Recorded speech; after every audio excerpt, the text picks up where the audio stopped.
भाभी जय गुरुदेव, मेरी आवाज आ रही है? आ रही है भैया। जय गुरुदेव भैया।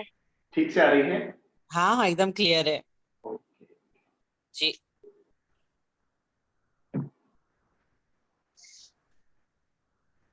जय गुरुदेव भैया। जय गुरुदेव।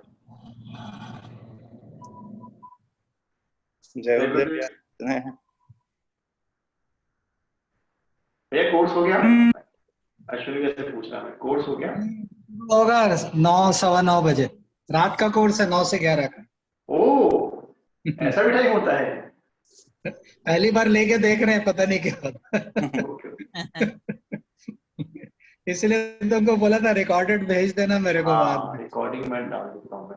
हाँ, मैं देखता हूँ अगर टाइमली शुरू हो गया तो 10-15 मिनट है, नहीं तो फिर किसी और को चांस। ये 100 वाला है कि 100 से 100 वाला ही है भैया, पर 100 लोग आए तो सही। आएंगे भैया सब। ज्वाइन करना। अपने लोगों में 20-30 लोग भी आ गए तो ठीक है। का रहस्य।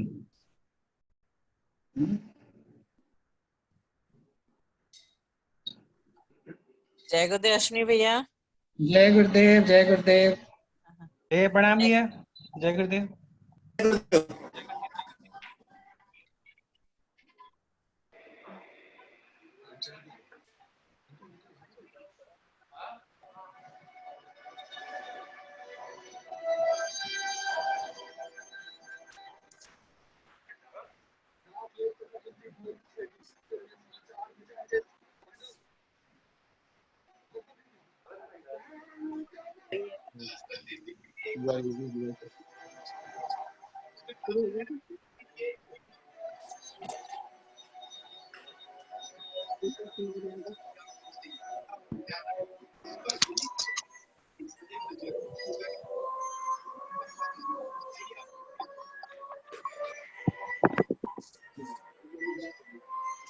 भैया रूम लॉक करेंगे या खुला कब ओपन रखेंगे?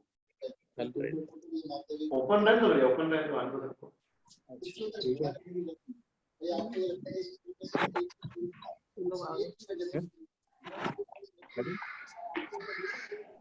तो जो आते जाएगा उसको बोलना, या तो आप वहाँ खुद मोबाइल से उनको म्यूट कर देना। अगर कोई ऐसा कोई डिस्टर्बिंग एलिमेंट दिखेगा तो।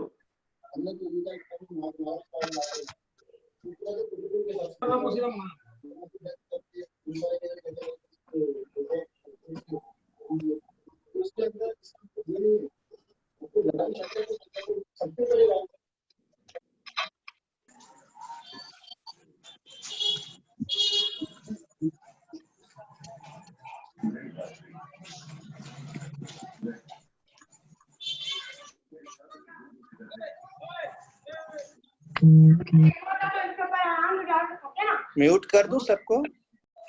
आने दो, अभी और आने दो। 20 लोग एक बार हो जाए तो फिर आप म्यूट कर। 16 लोग हैं अभी।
1-2 मिनट बस और देख लेते हैं। हाँ हाँ भैया जी 20 हो गए, स्टिल 1-2 मिनट वेट कर। ठीक। लॉकडाउन में बाकी लोग तो सोचते हैं कि कैसे टाइम पास कर, आर्ट ऑफ लिविंग टीचर तो इतने ज्यादा व्यस्त हो गए मेडिटेशन कोर्सेस में उसके।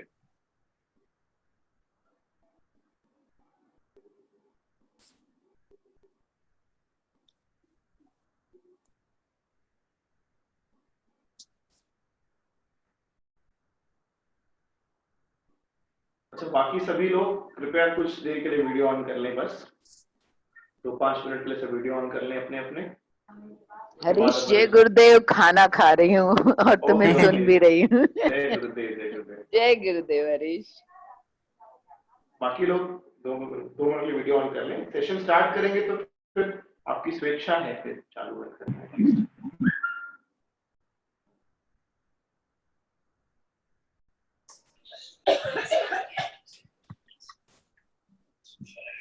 हम स्टार्ट कर सकते हैं क्या? मैं सबसे पूछ रहा हूँ।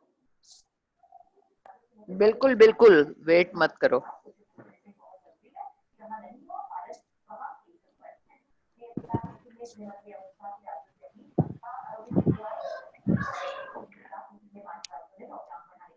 स्टार्ट करें भैया? मैं भैया कर दूं सबको म्यूट? नहीं, आप जैसा आदेश करेंगे। हाँ, मैं म्यूट कर देता हूँ सबको और आपको अनम्यूट करके से आप स्टार्ट। जी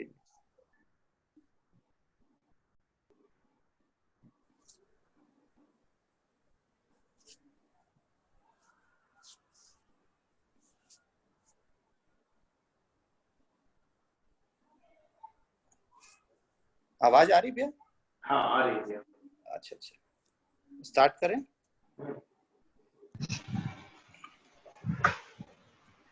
जय गुरुदेव। एक तो बहुत बहुत स्वागत है हरीश भैया आपका। वैसे तो वैसे परिवार के लोग हैं, हमें स्वागत की आवश्यकता नहीं है।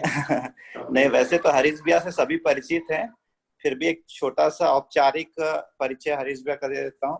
हरीश भैया आर्ट ऑफ लिविंग टीचर हैं, डिवोटी हैं और डिस्ट्रिक्ट टीचर कोऑर्डिनेटर भी हैं। और भैया अध्यात्म में भी शुरू से काफी रुचि रखते हैं और भैया का पराशक्ति में भी अच्छा अनुभव है। तो छोटी मोटी जब मेरे खुद को कोई समस्या रहती है तो भैया से मैं ही परामर्श लेता हूँ और इतने आसान शब्दों में जब आप बताते हैं और इतना है ना सहज सरल लगता है, तो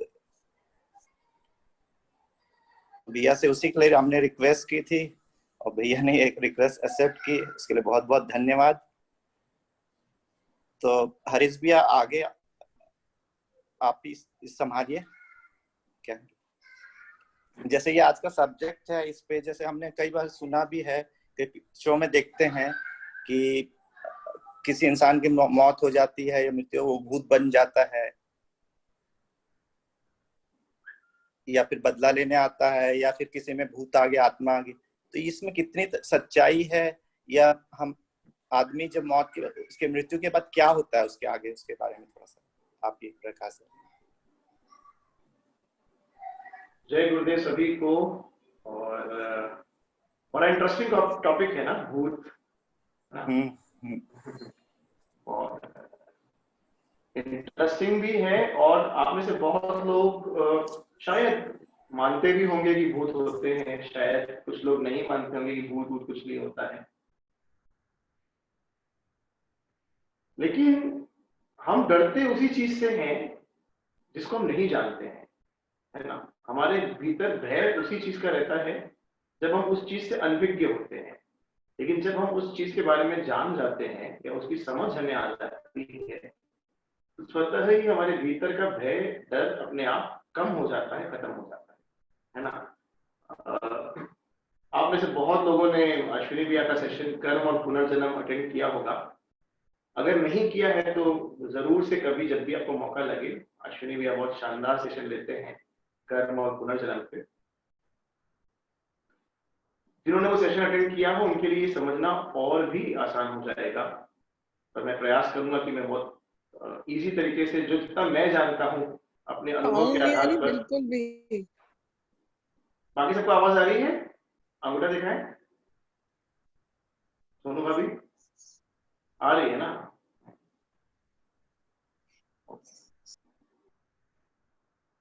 ओके, तो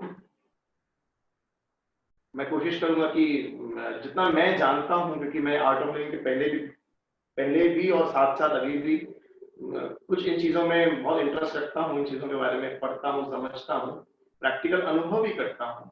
जितना मेरे अनुभव का है वो वही मैं शेयर कर सकता हूँ, है ना। और ये मेरा व्यक्तिगत अनुभव है, मैं आपको डिनाई नहीं कर रहा, आप कुछ में से बेहतर जानते होंगे। तो देखिए, हम सब पहले तो ये जान लें, हम सभी जानते हैं कि हम सब एनर्जी हैं, हम सब ऊर्जा हैं। इस पूरे ब्रह्मांड में एक परम ऊर्जा है, एक सुप्रीम कॉन्शियसनेस है, जिसे हम परमात्मा कहते हैं, परमेश्वर कहते हैं, है ना, जो अनंत है, जो निराकार है। और हम शास्त्रों में भी यही पढ़ते आए हैं, हमें साधु संतों ने भी यही बताया है कि हम उसी निराकार परम सत्ता से ही निकले हुए अंश हैं। निकले हुए मतलब हम उससे पृथक नहीं हैं, हम उसी से बने हैं, उसी में ही हैं और उसी के कारण ही हैं, है ना। बड़ा आसान सा अगर उदाहरण है, जैसे समुद्र में लहर उठती है, हम सभी जानते हैं कि समुद्र तो अनंत है, समुद्र निराकार है, उसको नापना बड़ा कोई आसान खेल नहीं है। लेकिन जब एक लहर उठती है समुद्र में, उसका एक निश्चित आकार बनता है और अपना काल पूरा करके, जितने भी सेकंड्स के लिए, मिनट्स के लिए वो लहर उठती है और वापस उस समुद्र में ही मिल जाती है। देखिए, वो लहर उस समुद्र में ही है, उस समुद्र का ही हिस्सा है, केवल कुछ क्षणों के लिए उसका आकार बदल जाता है। उसी तरह हम भी हम उस सुप्रीम कॉन्शियसनेस में ही, जिसको ब्रह्म कहते हैं, परमेश्वर परमात्मा कहते हैं, परम सत्ता कहते हैं, हम उसी में हैं, उसी के लिए हैं और उसी से बने हैं। केवल कुछ क्षणों के लिए हमारा हमने एक आकार ले लिया है, लेकिन आकार लेने के बाद भी हमें ये मालूम है एक ना एक दिन हमको वापस उसी परम सत्ता में, उस ऊर्जा में मिल ही जाना है ना।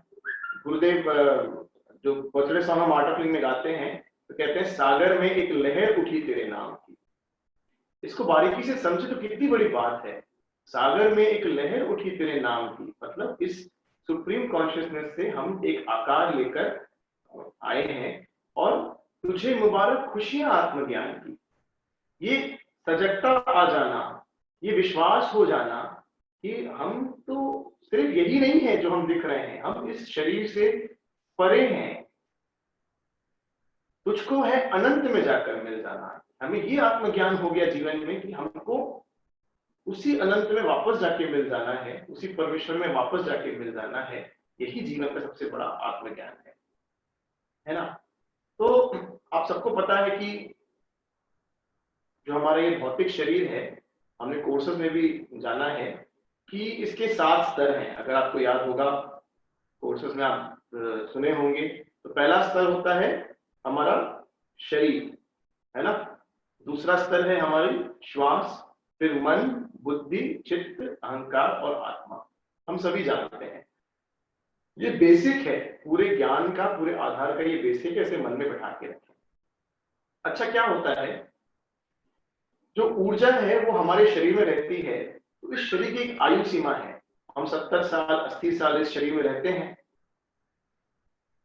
जब इस शरीर में रहते हैं तो ऊर्जा अनअवेयरनेस के कारण ये भूल जाती है कि हम उस परम सत्ता से ही बने हैं, उसी में जाके मिल जाना है, और हम अपने अस्तित्व को उससे भिन्न मानना शुरू कर देते हैं अज्ञान के कारण। तो क्या होता है, जब मृत्यु का समय आता है ना, हम सभी जानते हैं, जब हम मृत्यु का समय आता है तो उस ऊर्जा को, उस प्राण शक्ति को, चाहे उसे आत्मा कहें, आप उसे प्राण शक्ति कहें, उसे आप चेतना कहें, उसको ये शरीर छोड़कर वापस जाना होता है। ये मिट्टी का चोला कहते हैं ना, ये मिट्टी का शरीर है, यही छूट जाएगा। लेकिन ऊर्जा क्योंकि ये भूल जाती है कि उसे शरीर छोड़ के जाना है, उसे तो ये लगता है कि वो संसार में हमेशा के लिए आई है, सदा के लिए आई है, हमेशा उसको यहीं पर रहना है। मान लो कोई व्यक्ति है जो किराए के घर में बड़े बहुत 25 30 40 साल से रह रहा होता है, तो उसे लगने लगता है कि ये घर मेरा ही है है ना। फिर उसे अगर खाली कराया जाए किराए का घर तो खाली करने की इच्छा नहीं होती है, वो दावा करना शुरू कर देता है कि अरे मैं तो यहाँ 40 साल से रह रहा हूँ, मैं तो यहाँ 30 साल से रह रहा हूँ, अब तो ये हमारा ही छोड़ गया। ऐसा ही हमारी ऊर्जा भी है, वो ये समझती है कि ये शरीर मेरा घर है और मैं हमेशा के लिए शरीर में आया हूं, मुझे शरीर छोड़ के नहीं जाना है। ये हम सभी जानते हैं कि मृत्यु एक न एक दिन हम सभी को आती है। तो क्या होता है, जब मकान मालिक आके खड़ा हो जाता है कि चलो अब जाने का टाइम आ गया, तो कुछ बेचारे किराएदार भोले भाले होते हैं, है ना, एक डांट से ही मकान खाली कर देते हैं कि नहीं चलो इनने डांट दिया मतलब चमका रहा है तो मकान खाली कर दो। तो कुछ किराएदार बड़े ढीठ होते हैं, है ना, जिनको सिर्फ चमकाने से काम नहीं होता है, उनके साथ फोर्सफुली मकान खाली करवाना पड़ता है। तो कुछ आत्माएं चेतनाएं ऐसी होती हैं कि मृत्यु आने पर बहुत सहजता से शरीर छोड़कर निकल जाती हैं। कुछ चेतनाएं ऐसी होती हैं जो आसानी से शरीर, कुछ नहीं, बहुत सी चेतनाएं ऐसी होती हैं जिनका आसानी से शरीर छूटता नहीं है, वो इसी दुनिया को, इसी शरीर को हमेशा के लिए अपना घर समझ के इसमें रहते हैं। तो क्या होता है, करना पड़ता है परमात्मा का, ईश्वर का फोर्स लगता है कि अब आपको निकलना ही है बाहर। आपने सुना होगा ना कि हमारे अष्ट चक्र 9 द्वार होते हैं, शरीर से ऊर्जा निकलने के 9 द्वार होते हैं। तो स्वतः ही ऊर्जा अपने आप शरीर छोड़ देती है, तो 9 द्वारों के द्वारा या किसी एक द्वार के द्वारा वो बाहर निकल जाती है। लेकिन जब ऊर्जा बाहर नहीं निकलना चाहती है, क्यों नहीं निकलना चाहती है इस पर हम आगे बात करेंगे, चर्चा करेंगे। लेकिन जब ऊर्जा निकलना नहीं चाहती है तो क्या होता है, उस ईश्वर का, उस परमात्मा का, जो भी सुप्रीम कॉन्शियसनेस जिस भी नाम से आप उसे जानते हैं, उसका एक फोर्स लगता है। आपने देखा होगा जो व्यक्ति डेथ बेड पे होता है, बहुत लंबे समय से डेथ बेड पे होता है और उसके सब परिजन रिश्तेदार कामना करते हैं कि जल्दी से मोक्ष मिल जाए, जल्दी अब इसके सांस निकल जाए, जल्दी ये सुखी हो जाए, तो उनके ऊपर एक फोर्स चलता है परमात्मा का, जिससे परमात्मा और परमेश्वर उस अंदर छुपी हुई ऊर्जा को खींच रहा होता है, फोर्सफुली शरीर से बाहर निकालने के लिए खींच रहा होता है। आप देखे होंगे वो कहां से खींचता है, जब परमात्मा फोर्सफुली खींचता है तो हमारे सहस्त्रार चक्र से खींचता है। तो जो डेथ बेड पे बहुत लंबे समय तक रहते हैं, जिनकी मृत्यु बहुत धीरे धीरे आती है, आप देखेंगे उनके पैरों की उंगलियां भी अंदर की तरफ मुड़ जाती हैं, धीरे धीरे हाथ भी, उंगलियां अंदर की तरफ सिकुड़ना शुरू हो जाती हैं, कि ऊपर से एक पुलिंग, एक पुल चल रहा है, खींच रहे हैं। आंखों की पुतलियां भी ऊपर चलना शुरू हो जाती हैं और एक समय ऐसा आता है कि उस ऊर्जा को फोर्सफुली शरीर से निकाल दिया जाता है। अचानक शरीर से निकली हुई ऊर्जा बड़ी बेचैन हो जाती है, उसे लगता है अरे मुझे मेरे ही घर से कैसे निकाल दिया, अभी तो मैं यही रहना है मुझे। और वो बार बार उस शरीर के इर्द गिर्द घूमती रहती है ये सोच के कि कहीं से मुझे वापस घूमने का मार्ग मिल जाए। अभी लॉकडाउन के पीरियड में ऐसे ही हो रहा है ना, हम घर से थोड़ी देर के बाहर निकलते हैं, टहल वहल के वॉक करते हैं, वापस घर में घुस जाते हैं। तो ऊर्जा को वैसे लगता है कि मैं ऐसे ही बाहर निकली हूँ, तो वापस अंदर जाने का रास्ता खोजना शुरू कर देती है, लेकिन रास्ता मिलता नहीं क्योंकि वो ईश्वर इच्छा ही नहीं है।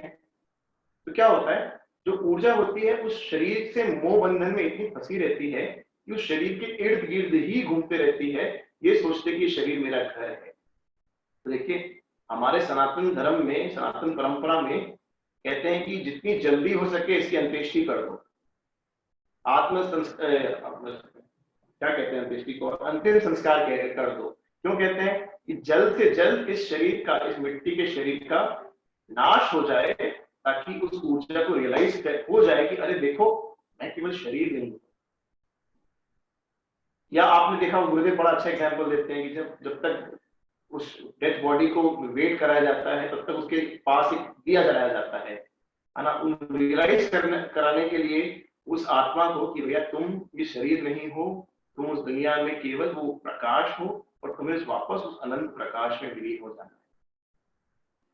क्या होता है फिर, अच्छा देखो बहुत सारे धर्मों में जलाने की प्रथा नहीं है ना, दफनाने की प्रथा है। तो दफनाने के बाद भी शरीर का नष्ट तो नहीं हुआ, तो दफनाने के बाद भी वो ऊर्जा उसके इर्द गिर्द घूमते रहती है कि कब मुझे शरीर के अंदर वापस एंट्री मिलेगी। अक्सर जब हम भूत प्रेत की बात करते हैं ना, तो उस धर्मों के लोग में ज्यादा पाया जाता है जिनके यहाँ डेड बॉडी को जलाने की परंपरा नहीं है। अच्छा, हम में से बहुतायत लोग तो गए होंगे, शमशान घाट गए होंगे, और शमशान घाट की विधियां भी देखी होंगी, शमशान घाट की विधियां आपने टीवी पे भी देखी होगी। जाते समय शमशान घाट के पास पहले वो जो डेड बॉडी की काई रहती है उसे चबूतरे पे टिकाया जाता है। चबूतरे पे टिकाने के बाद हम क्या करते हैं, पंडित जी बोलते हैं कि भैया आप तुम इससे, एक कुदाली होती है, उस कुदाली से इस चबूतरे के राउंड्स लगाओ। देखा है ना आप लोगों ने, कई धर्मों में होगा, कई जगह नहीं भी होगा। कुदाली से राउंड्स लगाते हैं और फिर एक मटका लेते हैं, मटके का पानी होता है, उसमें मटके के पानी को पूरा बहा के, चारों तरफ बहा के, और अंत में मटका भी फोड़ दिया जाता है। ऐसे होता है ना? क्यों होता है ऐसे, क्या रीजन हो सकता है? देखो, रीजन है उसको सजगता लाने का, उसको ये बताने का कि देखो जब हम कुदाली से 3 बार एक क्रॉसिंग खोद रहे हैं ना, जब हम चक्कर लगा रहे हैं, उसको ये बताने का देखो अंत में तुमने पूरी दुनिया को अपना घर माना, लेकिन अंत में तुम्हें क्या काम आ रहा है? तुम्हें ये 6 फुट की जमीन ही काम आ रही है। हम अभी तो गड्ढा नहीं खोद सकते, लेकिन उस गड्ढे का प्रतीकात्मक देते हैं कि देखो ये जो गड्ढे की सीमा है, कुदाली से हम जो सीमा बनाते हैं, इसके भीतर तुम्हें बस यही तुमको चाहिए। अंत में जो तुम जितना भी लेकर आए हो वो सब यही छूटने वाला है। तो जो मिट्टी का घड़ा है, वो घड़ा हमारे शरीर के रूप में, हमारे जीवन के रूप में प्रतीकात्मक है।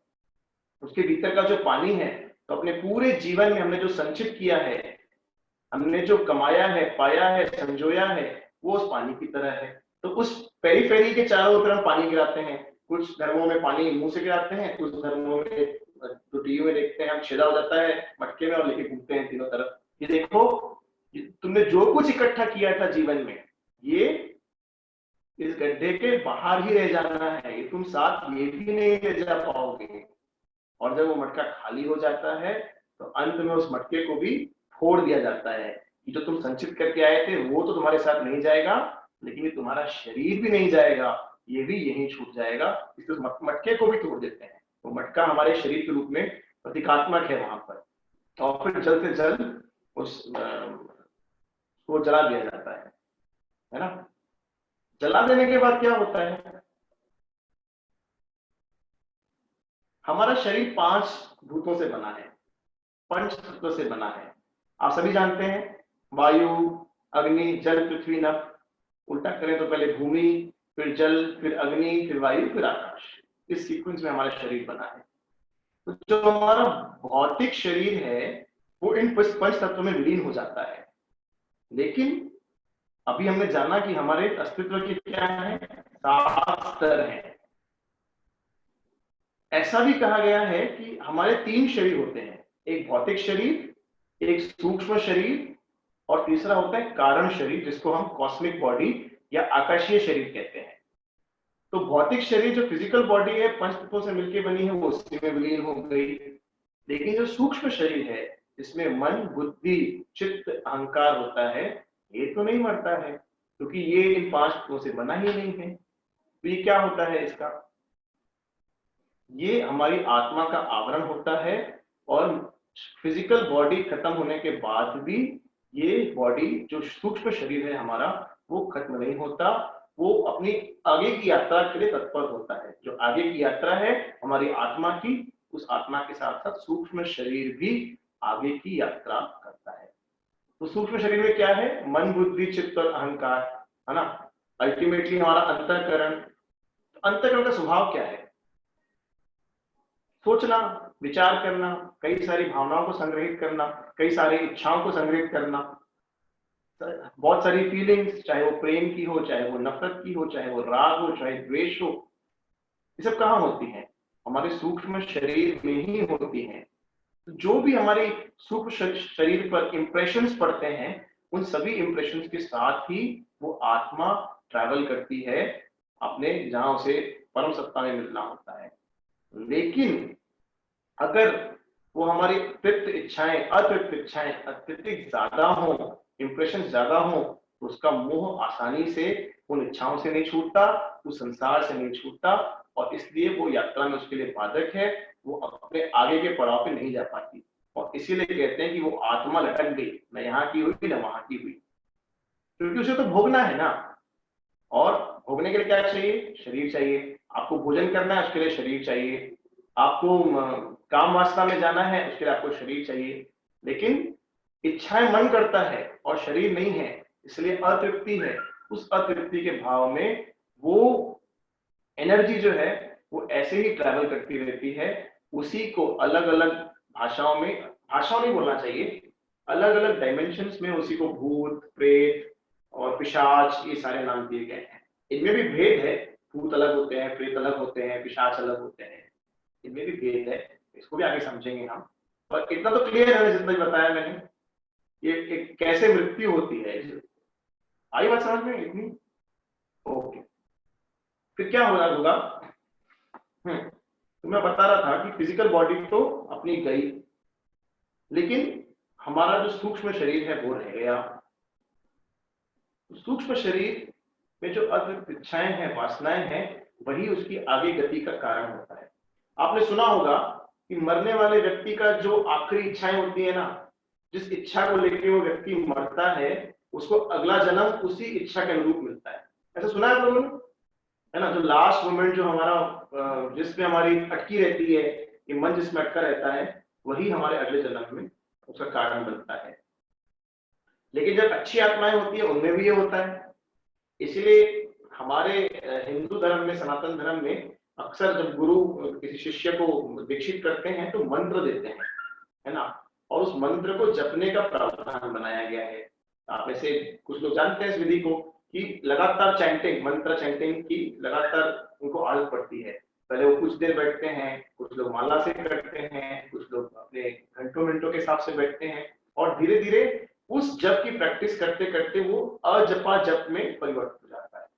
अजपा जप क्या होता है? जब श्वास की गति के साथ हर क्षण वो मंत्र, वो प्रभु का नाम, वो ईश्वर का नाम हमारे चित्त में चलता रहता है, चलता रहता है, चलता रहता है, चलता रहता है। ये क्यों बनाया गया? ये विधि क्यों बनाई गई? सोच सकते हैं कभी आप? मृत्यु के समय जिसको प्रैक्टिस होगी अजपा जप की, मान लो आपको कोई भी मंत्र दिया गया, किसी ने आपको राम का मंत्र दिया, किसी ने आपको ओम नमः शिवाय का मंत्र दिया, किसी ने आपको भज गोविंदम का मंत्र दिया, तो जब मृत्यु शैया पर अगर वो अजपा जप को प्रैक्टिस है उसके अंदर, तो मृत्यु के समय भी भज गोविंदम, भज गोविंदम, भज गोविंदम, भज गोविंदम ही मन में करता रहेगा। तो अंतिम इच्छा क्या हुई? उस ईश्वर का स्मरण, उस ईश्वर की शरण में जाना, उस गोविंद को भजना। और जब ऐसी स्थिति में मृत्यु होती है तो निश्चित ही उसको अगला जन्म किसी विद्वान के यहाँ, किसी ज्ञानी के यहाँ, किसी संत पुरुष सिद्ध के यहाँ मिलता है, जहां वो अपने आगे की यात्रा को, ईश्वर प्राप्ति की यात्रा को आसान कर सकते।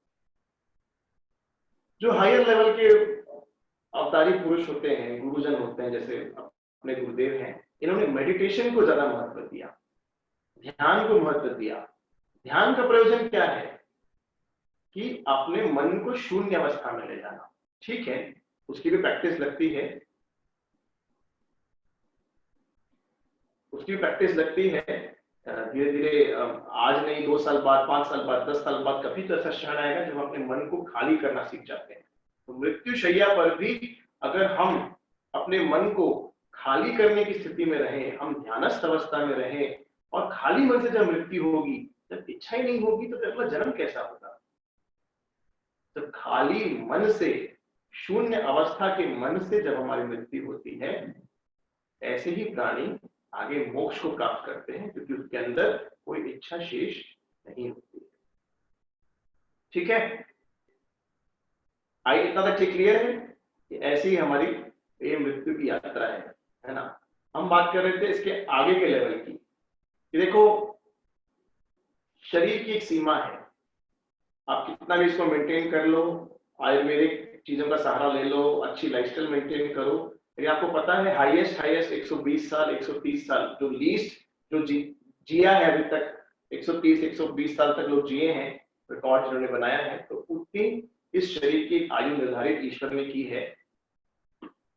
और जो सूक्ष्म शरीर हमारा होता है, मन बुद्धि चित्त जिसमें रहता है, वो सूक्ष्म शरीर कई हजारों सालों तक यात्रा कर सकते हैं, कई सैकड़ों सालों तक, हजारों सालों तक यात्रा कर सकते हैं।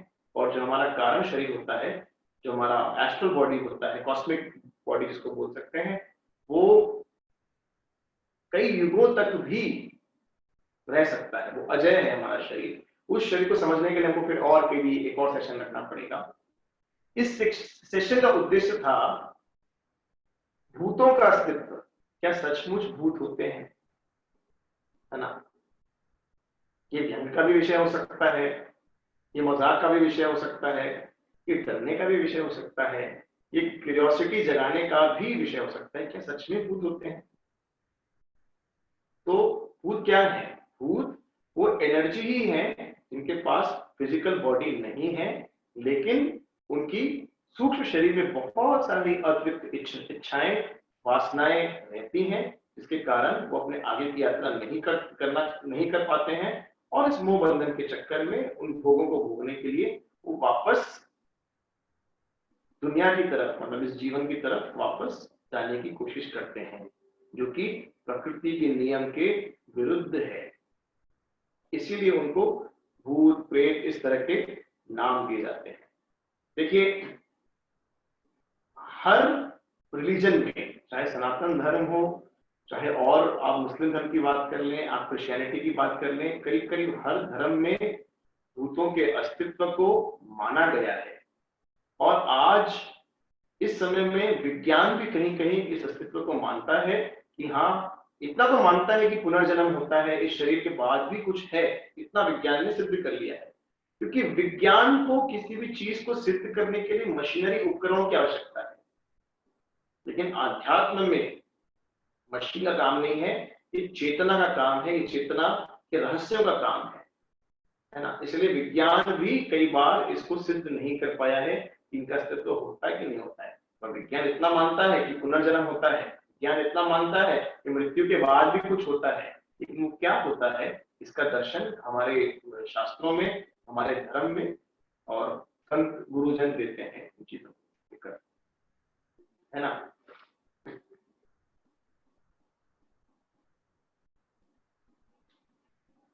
लगभग जो मुझे बताना था मैं बता चुका, मैं आगे और इसमें बात करता हूं। हाँ, ऊर्जा भी दो किस्म की हो सकती है, दो तरीकों की हो सकती है। अच्छी ऊर्जा भी हो सकती है, बुरी ऊर्जा भी हो सकती है। जो अच्छी ऊर्जा होती है अक्सर हम उनको पितृलोक की यात्रा पे आगे बढ़ाते हैं, उनको पितृ कहते हैं, अतृप्त पितृ।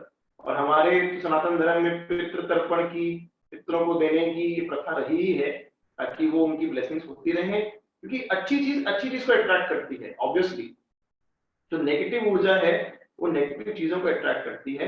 तो अच्छी जो ऊर्जा, अतृप्त ऊर्जा है, वो प्रेत योनि नहीं कहते हैं, उसे पितृ योनि कहते हैं। और जो नेगेटिव ऊर्जा जाती है उनको भूत योनि, प्रेत योनि, इन नामों से जाना जाता है। तो तीन तरह की आत्माएं बोली गई हैं। एक होती है जीवात्मा, जब तक वो इस शरीर में है, हमारा जीवन चल रहा है, इसको जीवात्मा कहते हैं, है ना। जब वो सूक्ष्म शरीर में ट्रैवल करती है उसे प्रेत आत्मा कहते हैं। जब शरीर छूट जाता है फिजिकल, लेकिन सूक्ष्म शरीर में वो आत्मा ट्रैवल करती है, उसे प्रेत आत्मा कहा जाता है। और जब आगे की यात्रा होती है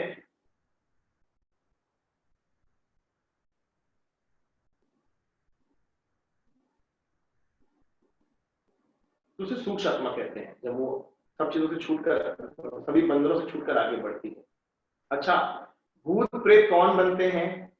तो ऐसा बताया गया है हमारे इसमें, अतृप्त इच्छाओं में जो भूखा हो, प्यासा हो, संभोग सुख से वंचित हो, जिसमें राग द्वेष अधिक हो, क्रोध अधिक हो, लोभ अधिक हो, वासना हो, और इच्छा लेकर मरा हो, या दुर्घटना में मरा हो, या हत्या से मरा हो, या आत्महत्या से मरा हो, ऐसी ऊर्जाओं को, ऐसी आत्माओं को हम भूत, प्रेत, यक्ष, चुड़ैल, इन सभी नामों से जानते हैं, है ना।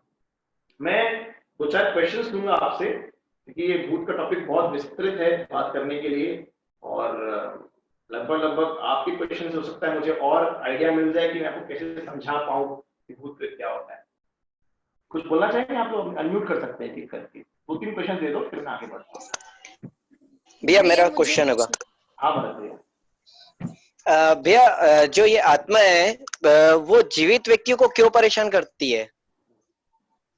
ठीक है, और नेक्स्ट कोई और सवाल? भैया मुझे पूछना था कि हाँ, जब हाँ, आपने बोला कि जब मर जाते हैं, मतलब परमात्मा जब उसको खींच करके उस एनर्जी को बाहर निकाल चुके हैं और वो आसपास घूम रहा है वहीं पर वापस जाने के लिए, और उसका हमने अंत्येष्टि कर दी, तो अगर नहीं करेंगे तो वो वापस उस शरीर में जा सकता है क्या? ठीक है, और कोई प्रश्न? और एक हाँ, हाँ, बोलिए, एक और बोलिए। प्रश्न पूछना था, जो आप बोल रहे थे आत्महत्या जो करते हैं वो भी प्रेत योनि में जाते हैं, पर उनकी तो कोई इच्छाएं नहीं बची हैं, तभी तो उसने अपनी लाइफ को गिव अप कर दिया, ठीक, फिर तो वो जा सकता है ना मुक्त होके। आता हूँ, मैं इकट्ठे बताऊंगा सब तीनों चारों क्वेश्चन का आंसर। और कोई? भैया, हाँ गौरव। अगर किसी आत्मा को किसी से कांटेक्ट करना है डायरेक्टली, तो वो कभी ये होता है कि वो किसी और के माध्यम से उससे कांटेक्ट करता है, तो वो अगर जिससे उसको काम है या जिससे उसको कुछ खबर देनी है या कुछ बात करनी है, तो वो उसको डायरेक्टली क्यों नहीं कांटेक्ट करता, वो उसको मीडियम की जरूरत क्यों पड़ती है? ठीक है, ओके, अभी सब लोग म्यूट भैया हो मेरा जाओ। एक प्रश्न है। हाँ भैया राजकुमार भैया। भैया ये जो आत्मा है या जो भूत प्रेत है या जो प्रेत योनि में आत्मा है, ये क्या दूसरे के शरीर में भी प्रवेश कर सकती है? ठीक है, लगभग एक ही जैसा क्वेश्चन था सबका। पहले ना मैं सबसे पहले विनती भाभी का जवाब देता हूँ। इन्होंने पूछा कि जब ऊर्जा शरीर से निकल जाती है और हम उनकी अंत्येष्टि करते हैं, तो क्या अंत्येष्टि नहीं करने से ऊर्जा वापस चली जाएगी? ये परमात्मा का फोर्स था, ये नेचर लॉ का नेचर था कि वो नेचर ऑफ लॉ था, जो भी था, कि ऊर्जा उस शरीर से बाहर निकल चुकी है। ये ना ड्यूअल वॉल नहीं है, एक ही वॉल है, क्योंकि ऊर्जा को डालने का काम केवल ईश्वर ने किया, उसे निकालने का काम भी उस ईश्वर ने ही किया, तो वापस अपनी स्वेच्छा से शरीर के अंदर प्रवेश नहीं करती है, इसीलिए वो शरीर के आसपास मंडराती रहती है, मंडराती रहती है, मंडराती रहती है। और कई बार जब शरीर छूट जाता है उसके बाद भी उस आत्मा को विश्वास नहीं होता है कि मेरा शरीर छूट गया है। इसलिए आपने देखा, हम अक्सर और भी जगहों पे होगा, पर हमारे सिंधी परिवारों में या और भी जगह होगी जहां डेथ बॉडी को लिटाया जाता है ना, तो हम 12 दिन तक वहां पर कुछ भी नहीं करते हैं, उस जगह को खाली छोड़ देते हैं, दिया बाती करते हैं, तुलसी का पौधा रखते हैं, क्योंकि ऐसा मानते हैं कि वो 12 डेज उस आत्मा का वहीं इर्द गिर्द वास है, वो ये सोचती है कि मैं यही हूँ अभी तक। पहली चीज, आत्महत्या वाला व्यक्ति ऐसा नहीं कि उसकी कोई इच्छाएं नहीं है। मैंने क्या बताया कि भूखा प्यासा संभोग सुख से विरक्त, क्रोध लोभ राग द्वेष आदि चीजों में फंसकर भी व्यक्ति प्रेत या भूत योनि में जाता है। तो जो आत्महत्या करता है उसमें राग द्वेष निश्चित तौर पे हो सकता है, वो द्वेष के मारे ही आत्महत्या करता है, या वो क्रोध के मारे ही अत्यधिक क्रोध में ही वो आत्महत्या करता है ना। तो ये वो भी अतृप्ति है, उसने भी ईश्वर के लॉ को वॉलेट किया है। वो एक उसकी क्या बोलना चाहिए, मृत्यु का समय नहीं था, लेकिन उसने क्रोध में आके, राग में फंस के या द्वेष में फंस के अपने शरीर को खत्म कर दिया है। शरीर खत्म हुआ है, लेकिन सूक्ष्म आत्मा के जो आयु निर्धारित ईश्वर ने की थी यहाँ रहने के लिए, वो खत्म नहीं हुई है। ठीक है, अब आप बाकी लोग के प्रश्न से पहले मैं बता दूं कि किन लोगों को आसानी से ऐसा बोलते हैं ना, भूत लग गया, प्रेत लग गया या भूत दिखा, और कुछ लोग तो बड़े बड़े मत वाले होते हैं कि हमको दिखाओ भूत, लेकिन हमको दिखता ही नहीं है।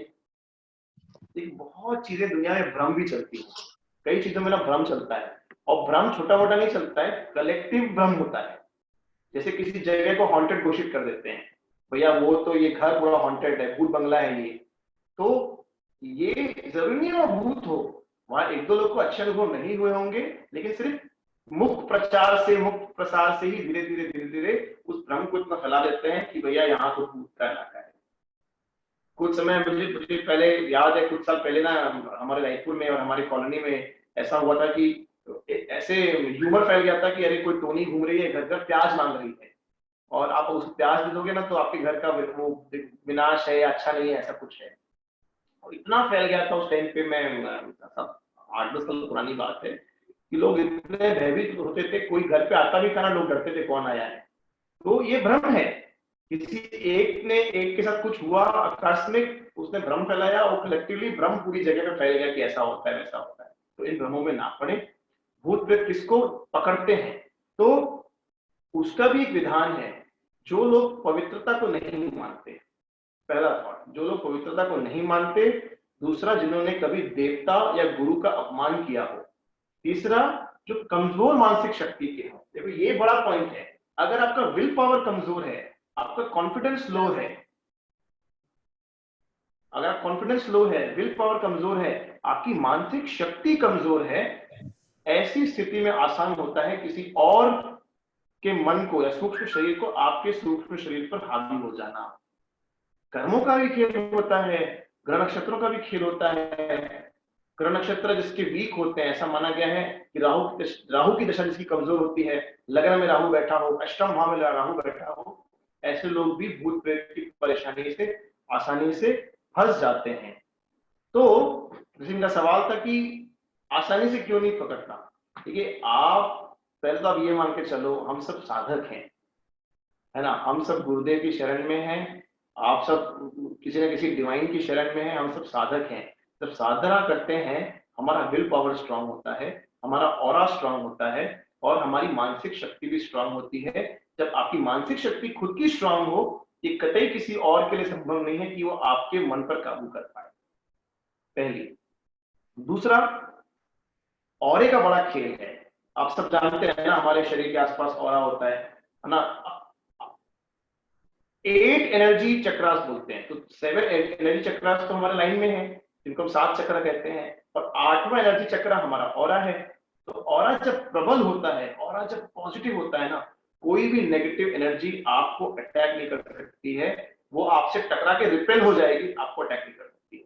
इसलिए आप देखना, जिनको भी ये चीजें पकड़ती हैं या फंसते हैं, वो अक्सर या तो किसी नेगेटिव उलझनों में चल रहे होते हैं, डिप्रेशन का शिकार हो चुके रहते हैं, या उनके बहुत कमजोर से होते हैं, लो फील करने वाले होते हैं। ऐसे लोगों को इन चीजों में फंसना बहुत आसान होता है।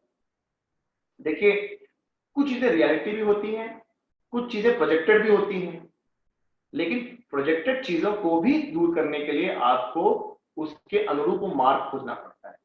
आप सब लोगों को भूल भुलैया फिल्म याद होगी ना, याद होगी ना, अक्षय कुमार की भूल भुलैया आई थी, उसमें वो विद्या बालन जो है, वो जब उनको भूत चढ़ता था, जो चढ़ता था, तो वो किसी और भाषा में बात करती थी और वो ऐसे एक्टिंग करती थी।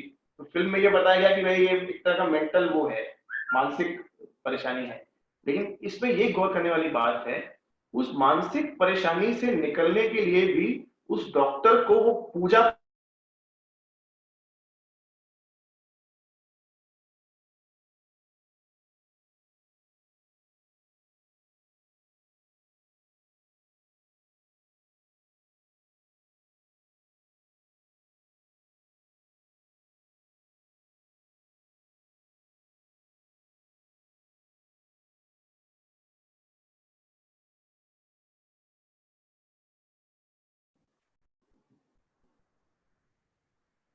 हाँ जी, मैं कह रहा था कि उस भूल भुलैया मूवी में उस स्थिति से विद्या बालन को निकालने के लिए भी उसको पूजा पाठ वाला वो एटमॉस्फेयर क्रिएट करना पड़ा, वो प्रपंच करना पड़ा उसको बाहर निकालने के लिए, है ना। तो ये मान के चलो, ये एक तरह की मानसिक कमजोरी है एक प्रकार से।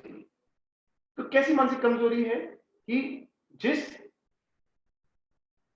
सूक्ष्म शरीर में कोई इच्छा है, मैंने ना ये प्रैक्टिकल में आपको बता रहा हूं, जैसे मान लो किसी व्यक्ति से उसे बहुत प्यार है, जो आत्मा मरी है, जो मृत आदमी पड़ा है, और वो उसकी याद में ही मरा है, या ब्रेकअप होके मरा है, करते ना, सुसाइड कर लेते हैं, ब्रेकअप हो जाता है तो अपने आप को काट लेते हैं, फांसी टंगा लेते हैं।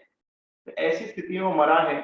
तो कई बार ऐसी आत्माओं में जो बहुत प्रेम प्रसंग के इस मामले में जब मरते हैं, तो उनमें ना एक वासना प्रबल हो, शरीर के प्रति वासना प्रबल होती है, बहुत उसको शारीरिक सुख का वो रहता है। तो उसी व्यक्ति के इर्द गिर्द, जिस व्यक्ति से वो प्यार करते थे, उसी व्यक्ति के इर्द गिर्द ऐसे व्यक्ति को खोजते हैं जिसके शरीर पे वो हावी होकर उस शरीर के साथ वो सुख, संभोग सुख या फिजिकल प्लेजर प्राप्त कर सकते हैं। ये एक एग्जाम्पल है, ऐसे कई एग्जाम्पल्स हैं। अगर हम वासना की बात करते हैं, वासना केवल शरीर की नहीं होती है, धन की भी वासना है ना, लग्जरी की भी वासना है, या जो मोह होता है, एक्सट्रीम मोह होता है, पुत्र मोह होता है, पौत्र मोह होता है, धन का मोह होता है, अपने घर का मोह होता है। ये भी एक तरह की वासना है। तो इसलिए वो उसी जगह आते हैं जहां वैसा वो सुख प्राप्त कर सकें। ये जब आत्मा सेल्फ अटैक करती है। दूसरा, हमारे कल्चर में एक ना ये भूत प्रेत पीछे लगाने वाला ही मामला आता है कई बार, क्योंकि जो दूसरा व्यक्ति है वो जेलसी के मारे, द्वेष के मारे ना, वो बोलते हैं कि मैं उसके पीछे भूत लगा दूंगा। तो क्या होता है, बहुत सारे परंपराएं हमारे इसमें हैं, रीति रिवाज हैं, हमारे इसमें वैदिक पद्धति है, हमारे इसमें तांत्रिक पद्धति है, जिससे व्यक्ति अपनी साधना के माध्यम से ही खुद को इतना प्रबल कर देते हैं, खुद की सिद्धि को इतनी सिद्धि प्राप्त कर लेते हैं कि वो इन ऊर्जाओं के साथ एक संपर्क स्थापित कर पाते हैं। जब संपर्क स्थापित करते हैं तो ऑब्वियसली आपने सुना होगा ना, गांव देहात में बैगा झाड़ फूक वाला मामला आता है कई बार, है ना, और बड़े शहरों में इसको तांत्रिक वांत्रिक बोलते हैं। और भी आजकल तो बहुत सारे वो प्लेन किट्स करते हैं, आत्माओं को बुलाते हैं, ऐसे बहुत सारा हम चीजें सुनते हैं। तो जब अपनी सिद्धि से उन आत्माओं से उस सूक्ष्म शरीर से संपर्क स्थापित करते हैं तो वो बहुत बाय फ्रेंडली, एक फ्रेंडलीनेस के कारण, प्रेम के कारण या भय के कारण वो आत्मा, वो सूक्ष्म शरीर उस व्यक्ति की बात मानने को तैयार हो जाते हैं। तो क्या करते हैं, फिर ये राग द्वेष वाला मामला आता है कि आपको किसी से दुश्मनी है, किसी से आपको परेशानी है, उसका काम बिगाड़ना है। तो जो सिद्ध व्यक्ति है वो अपनी सिद्धि का दुरुपयोग करते हुए ऐसे किसी कमजोर भूत प्रेत, जो कमजोर होते हैं, देखो भूत प्रेत में भी ऐसा होता है, कुछ कमजोर होते हैं, कुछ स्ट्रांग होते हैं, उनको बुलाकर और अपना काम सिद्ध करने के लिए उनके पीछे लगा देते हैं, जिससे कि उनकी पूरी लाइफ, जो विक्टिम है उसकी पूरी लाइफ खराब हो जाती है।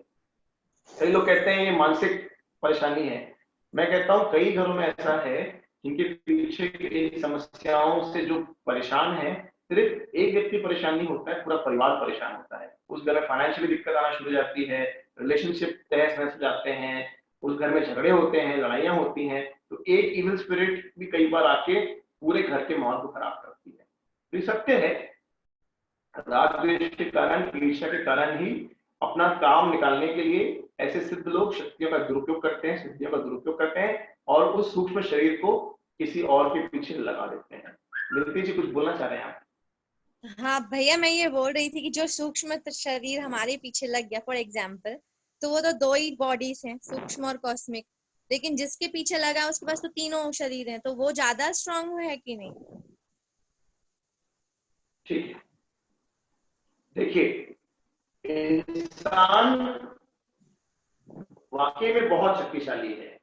जो चीज हम कर सकते हैं वो चीज वो सूक्ष्म शरीर नहीं कर सकता। आप भोजन कर सकते हो, वो सूक्ष्म शरीर नहीं कर सकता। आप स्पर्श का सुख ले सकते हो, वो नहीं कर सकता। तो कुछ चीजों में हम मनुष्य ज्यादा पावरफुल हैं।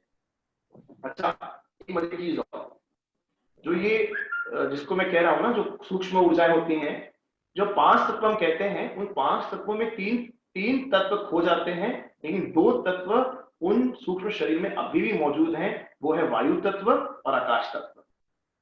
जल जल में मिल गया, अग्नि अग्नि में समाहित हो गई, भूमि भूमि में हो गई, लेकिन वायु और आकाश तत्व इन सूक्ष्म शरीर में भी होता है। और इसी के कारण, शरीर का बंधन नहीं होने के कारण, कुछ शक्तियों में हमसे ज्यादा पावर होने की, आप उड़ नहीं सकते लेकिन वो उड़ सकते हैं। आप एक जगह से दूसरी जगह एकदम से पहुंच नहीं सकते, वो पहुंच सकते हैं। आपने देखा है कि कई बार हम फिजिकल लोग ही दूसरे के मन से, अपने मन पे, हमारा मन किसी और के मन से प्रभावित हो जाता है। होता है कि नहीं होता है? तो कितना सिंपल है, कोई व्यक्ति आपको भड़का के चला जाता है, हम भड़क जाते हैं। प्रभाव हुआ कि नहीं हुआ? हुआ ना। किसी और की मनस्थिति का हमारी मनस्थिति पे प्रभाव पड़ता है। कोई ऑलरेडी डिप्रेशन में व्यक्ति गुजर रहा हो, टेंशन में हो, उसके साथ आप बैठकर आप भी टेंशन में जाते हो, क्योंकि उसके मन की स्थिति का आपकी मनस्थिति पे प्रभाव पड़ गया, जबकि दोनों भिन्न भिन्न भौतिक शरीरों में हैं। गुरुदेव कहते हैं ना कि सूक्ष्म शरीर के भीतर हमारा शरीर है, फिजिकल बॉडी है, फिजिकल बॉडी के अंदर सूक्ष्म शरीर नहीं है। सूक्ष्म शरीर बड़ा विशाल है, उसके अंदर भौतिक शरीर है। इस चीज को समझने के लिए ना हमको 5 कोश भी समझने पड़ेंगे। कभी आप उस बारे में पढ़िएगा, आप लोग को मौका मिले, है ना, अन्नमय कोश, विज्ञानमय कोश, मनोमय कोश, प्राणमय कोश, आनंदमय कोश, इसको पढ़िएगा कभी। तो वो जो सूक्ष्म शरीर है वो किसी और का मन है, अगर उसको हमसे कोई काम निकालना हो तो भैया हमारे शरीर पे, हमारे मन पे उस मन का प्रभाव ज्यादा हो जाता है, इसीलिए हम उसके शिकार बन जाते हैं। और शिकार होने पर क्या होता है, देखो अगर आप, पता नहीं आप ऐसे लोगों से आपका पाला पड़ा है कि नहीं पड़ा है, जिस किसी के पीछे भूत लग जाए उसका स्वभाव परिवर्तित हो जाता है ना, वो उसकी बुद्धि परिवर्तित हो जाती है, वो तरह तरह की, मतलब अगर मान लो मूर्ख होगा अचानक बुद्धिमान जैसी बातें करते हैं, विपरीत भी होता है, जो बहुत बुद्धिमान होते हैं मूर्खों जैसी बात करते हैं, जिसमें क्रोध करने का कभी स्वभाव ही नहीं था अचानक जाना क्रोध करना शुरू कर देते हैं, स्वभाव परिवर्तन हो जाता है। इसी तरह जब प्रेत अगर किसी के पीछे लगता है तो ऐसे लोग चिल्लाते हैं, चीखते हैं, है ना, पूरा माहौल खराब कर देते हैं।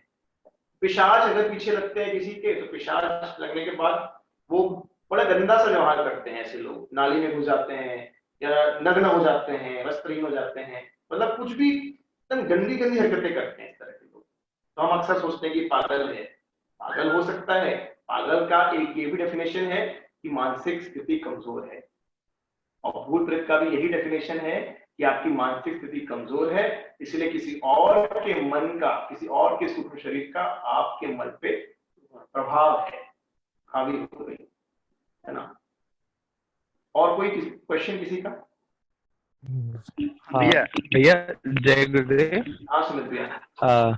भैया अगर एक क्वेश्चन था, जैसे हमने पहले बात की कि एक्चुअली दो क्वेश्चन है, मैं पहले एक पूछूंगा कि जैसे when soul leaves the body तो वो अपने शरीर में प्रवेश नहीं कर सकती, तो प्रकृति का ऐसा नियम है, ईश्वर ने बनाया, तो how that soul poses other body, अगर वो किस तरीके से दूसरे शरीर में प्रवेश कर लेती है।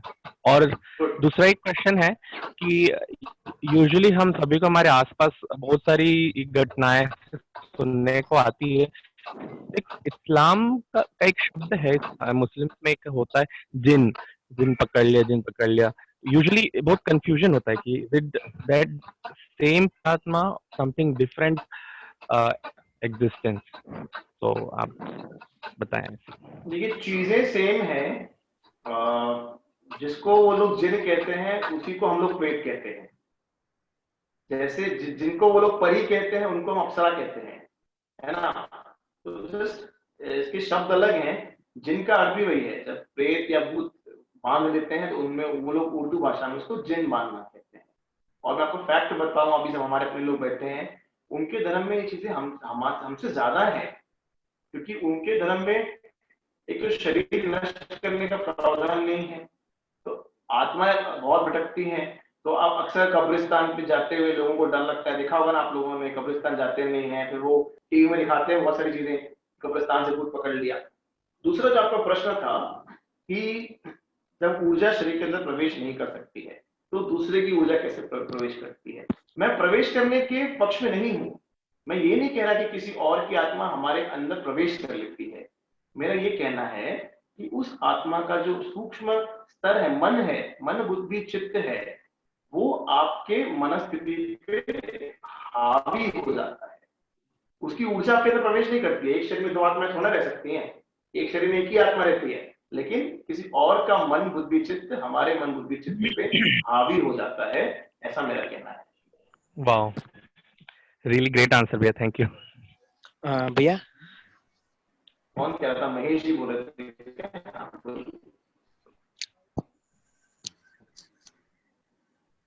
भैया बोलिए, सुन रहा हूँ मैं। हाँ सर, मैं ये कह रहा था, जैसे ये भूत प्रेत की बात आती है तो रात में डर क्यों लगने लगता है, इसका कुछ उपाय बताएं ताकि डर न लगे। आपको भूत मैंने ना सेशन की स्टार्टिंग में कह दिया, मैंने सेशन की स्टार्टिंग में कह दिया कि हम डरते उस चीज से हैं जिसके बारे में हम नहीं जानते हैं।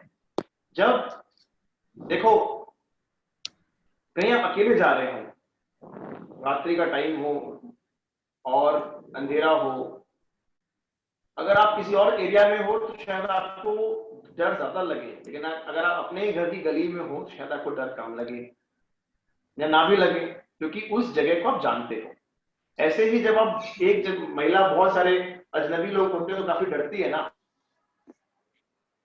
कोई अंदर से डर होता है, लेकिन अगर दो चार लोग भी जानकार जिनको हम जानते हैं उनके हमारे साथ हो तो क्या होता है, डर हमारा कम हो जाता है। तो स्वाभाविक सी बात है, जिन चीजों को हम नहीं जानते हैं, इसके बारे में नहीं जानते हैं, उससे डर लगता है।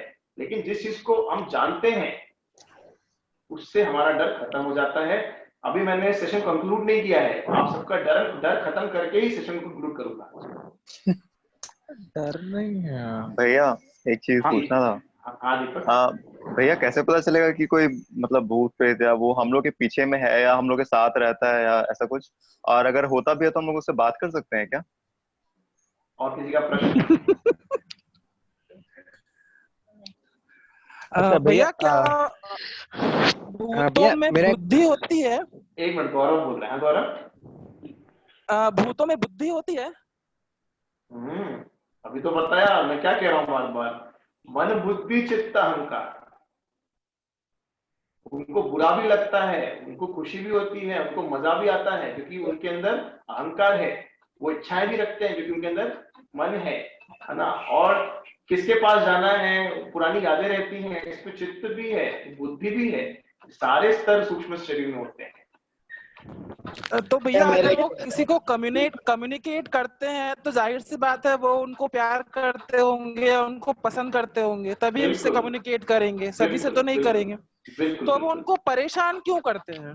अगर वो उनको चाहते, देखो, अगर वो उनको चाहते हैं तो उनको परेशान क्यों करते हैं? ठीक है, देखो इसमें क्या है, सबसे बड़ा बंधन का कारण हमारे जीवन में वो है मोह। तो हमारे अक्सर उसमें बताया गया ना, ये मोह ममता अति दुखदाई। प्रेम और मोह में भिन्नता है, एक बहुत छोटा सा डिफरेंस है। प्रेम जब होता है ना तो आप प्रेम में देने का भाव रखते हो, लेकिन जब मोह होता है तो मोह के साथ इनसिक्योरिटी और पॉजिटिवनेस साथ में आता है कि कहीं मेरा छूट ना जाए। समझ रहे हैं बात को? तो जो मोह होता है ये बड़ा बंधन होता है, और ये मोह के कारण ही उस व्यक्ति, किसी व्यक्ति के साथ मोह है, उस कारण ही वो आत्मा उस व्यक्ति के इर्द गिर्द मंडराती रहती है। सभी आत्माएं परेशान करती हैं ऐसा नहीं है, ऐसा बिल्कुल भी नहीं है।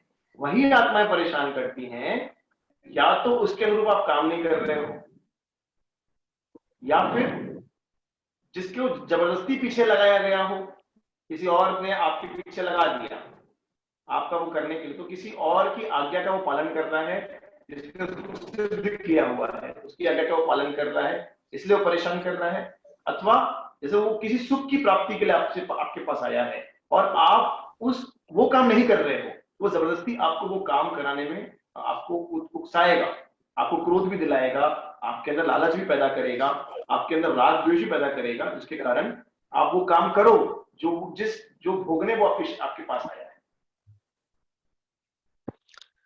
भैया दिलीप एक मिनट, दिलीप से पूछ रहे हैं। दिलीप कुछ कह रहे थे?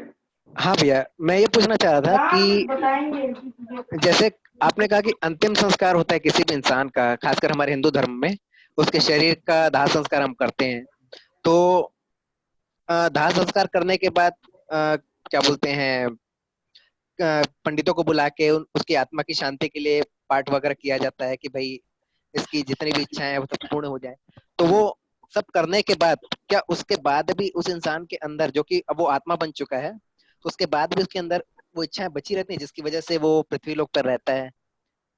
या कोई ऐसा उपाय है कि भाई हम ऐसा कुछ अनुष्ठान करें या ऐसे ईश्वर की ऐसी भक्ति करें कि सारी इच्छाएं अपने आप विलुप्त हो जाए और वो जाके परम शक्ति में विलीन हो जाए? देखो, इसमें गुरुदेव कितनी बढ़िया बात बोलते हैं। अगर आपने गुरुदेव का टॉक सुना हो पितृ तर्पण पे कभी, कि हम पितृ तर्पण करते हैं तो हम तिल और जल अर्पित करते हैं, ये उस आत्मा को ये बताने के लिए कि जो भी इच्छाएं तुम्हारी हैं वो इस तिल के समान बहुत छोटी हैं, तुम इस पे मत फंसो, ये भी सब छूट जाएंगी, आप मुक्त हो जाओ, है ना। ये डिपेंड करता है कि उस प्राणी की या उस प्राण शक्ति जो सूक्ष्म शरीर है उसकी जो इच्छा वासना है वो किस इंटेंसिटी से है। छोटी मोटी इच्छाएं होंगी ना तो हो सकता है आपके अनुष्ठान यज्ञ तर्पण ये सब क्यों करते हैं, उसको जगाने के लिए, उनको बार बार ये रियलाइज करने के लिए कि भैया ये सब यहीं की माया है, आप इसको छोड़ो, आप जाओ अपनी यात्रा पूर्ण करो। तो कुछ बहुत सारी, मैं समझता हूँ 90% अतृप्त आत्माएं ना, ये छोटे छोटे इससे उनको सजगता आ जाती है कि हाँ यार ये तो सब जो मैं सोच रहा था कि धन तो कुछ भी नहीं है, मैं सोच रहा हूँ शरीर तो कुछ भी नहीं है, मैं सोच रहा हूँ सुख भोगूंगा, ये तो कुछ भी नहीं है। तो वो अपने आगे के पड़ाव को पार कर लेते हैं। लेकिन 10% कुछ ऐसी भी होती हैं जो बिल्कुल जिद्दी होती हैं, उनके अंदर बहुत तीव्र इच्छा होती है उस चीज को, उस इच्छा को पूरी करने की। तो ऐसे लोग ना प्रकृति के लॉ के खिलाफ वापस गर्भ के अंदर भी जाने का प्रयास करते हैं कि वापस नया शरीर ले पाए, लेकिन उसमें भी वो सफल नहीं होते हैं। इसलिए वो यही लोअर लेवल पे ही वो मंडराते रहते हैं, वो तृप्त नहीं होते। बहुत कम ऐसे होती हैं आत्माएं। अच्छा भैया, जैसे हम बात कर रहे हैं कि सूक्ष्म शरीर में वो आत्माएं होती हैं, तो कभी कभी ऐसे कुछ केसेस देखने को मिलते हैं जब उसमें किसी को गला दबाना या कुछ चीजों को तोड़ना फोड़ना, इधर उधर गिराना, या फिर कई बार कुछ लोगों को ऐसे उठा भी देते हैं। ऐसे कुछ कुछ चीजें होती हैं जहाँ पे वो, जब उनके पास स्थूल शरीर नहीं है, तो how can they move the objects और हर्ट अस? यस, इसमें मैं आपको बताना भूल गया, मैंने इसमें लिखा था, आपको मैं बताऊंगा कि कुछ भूत प्रेतों में स्पर्श की शक्ति होती है, कुछ में नहीं होती है, मैक्सिमम में नहीं होती है। उनको स्पर्श नहीं होता, वो किसी चीज को छू नहीं सकते, किसी चीज को स्पर्श नहीं प्राप्त कर सकते। फिर आप इनको डंडा मारो, तलवार मारो, गोली मार दो, कोई असर नहीं होता। कुछ आत्माओं के पास भी पावर रहती है। देखो, मरने के बाद भी ना आगे जो यात्रा है वो अलग अलग लोगों की है। सुना होगा ना आपने, जो लोग बहुत नियर टू डेथ एक्सपीरियंस रहे हैं उनको पता है कि आगे कई सारे लोग हैं, मतलब 7 तरह की स्टेजेस हैं जहां से उनको गुजरना पड़ता है। तो डिपेंड करता है कि उनके कर्म कैसे हैं, और अच्छे कर्म करने के बाद भी या स्ट्रॉन्ग उनके अंदर एक पावर होने के बाद भी कुछ कुछ आत्माओं में स्पर्श की शक्ति रहती है। तो गला दबाना वगैरह कौन करता है, क्योंकि उनके अंदर कौन सी भावना होगी, किसी से द्वेष के कारण मरे होंगे या क्रोध के कारण मरे होंगे। मान लो आप मर गए और आपको पता है कि कोई व्यक्ति मेरे परिवार को इतना परेशान किया, इतना टॉर्चर किया, जिसके कारण आपका हार्ट अटैक आ गया, आपने सुसाइड कर लिया और आप मर गए। तो आप मर के उसी व्यक्ति के पीछे लग जाते हो, आप नहीं, मतलब जो भी आत्मा है उसी व्यक्ति के पीछे लग जाता है, इसलिए मेरे परिवार को परेशान कर रहा है, ये मुझे परेशान कर रहा है, मैं इसको नहीं छोड़ूंगा। उसे वो इसलिए वो गला दबाती हैं, एहसास कराती हैं, उनके घर को तहस नहस करती हैं। तो कुछ भूत प्रेतों में स्पर्श करने की क्षमता रहती है, ऐसा गरुड़ पुराण में बताया गया है। भैया मेरा एक प्रश्न है।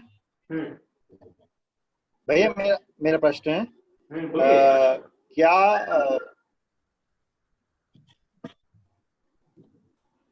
ऐसा बहुत देखने में आता, भैया ऐसा देखने में आता है कि जो भूत प्रेत से ग्रसित व्यक्ति रहता है, या जो उसको हम लोग ज्यादातर मानसिक लोग ही मानते हैं, उनके अंदर बहुत ज्यादा कभी कभी ऐसा ताकत देखने को मिलती है कि वो कुछ ऐसी चीजें कर जाते हैं जो कि सामान्य आदमी नहीं कर पाता है।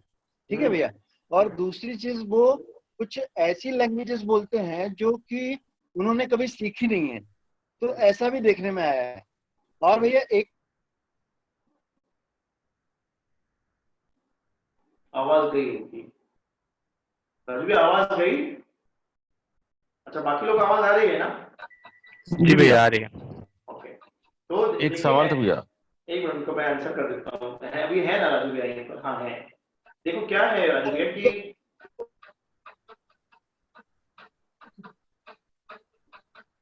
तो भैया वो आत्मा जो अलग अलग भाषा में बात करती है, तो उस भाषा से उसका संबंध रहा होगा। हमने बताया ना कि मन बुद्धि चित्त भी है, चित्त है मतलब उसके साथ याददाश्त जुड़ी ही है, तो वो उस कहीं ना कहीं उस भाषा से संबंधित होगा ना। वो बंगाल से संबंधित होगा तो बंगाली बोलेगा, वो मुस्लिम धर्म से संबंधित होगा तो उर्दू बोलेगा। ये स्वाभाविक है, ये तो है ही उसके चित्त में। हाँ, अभी ताकत आ जाती है जो है एक्स्ट्रा।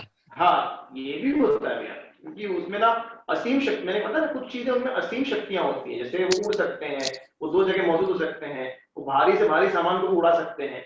इस तरह की शक्तियां कई सारे भूत प्रेतों में पाई जाती हैं, जिसके कारण वो व्यक्ति से भी वो स्वभाव के विपरीत काम करवा लेते हैं। यानी बताया है आपको अभी थोड़ी देर पहले कि स्वभाव के विपरीत काम होता है।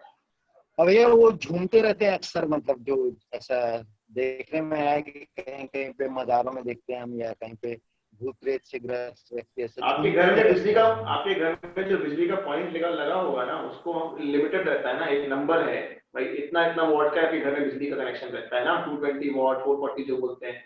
उसके ज्यादा का वोल्ट अगर मिलता है तो क्या झटके लगते हैं घर में? उससे ज्यादा की बिजली में अगर अपना हाथ जाएगा तो क्या होगा? झटके लगेंगे। आपके पास ऑलरेडी एक ऊर्जा है शरीर में, और साथ में किसी और की ऊर्जा भी आप झेल रहे हो, तो पावर डबल हुआ कि नहीं हुआ? हुआ ना भैया। तो पावर डबल हुआ तो फिर तो शरीर क्या करेगा?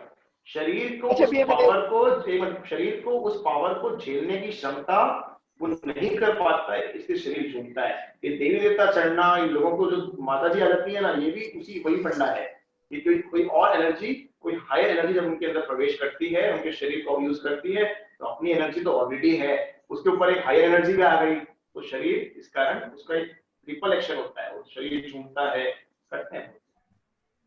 भैया मेरे एक प्रश्न और है, जो भी ये सारी चीजें हम कर रहे हैं भूत प्रेत से रिलेटेड, साइंस में, मनोविज्ञान में इस सब के लिए एक एक टर्म दिया हुआ है कि एक एक बीमारी है, ये सब ऐसा मानते हैं साइंस वाले जो मनोवैज्ञानिक है।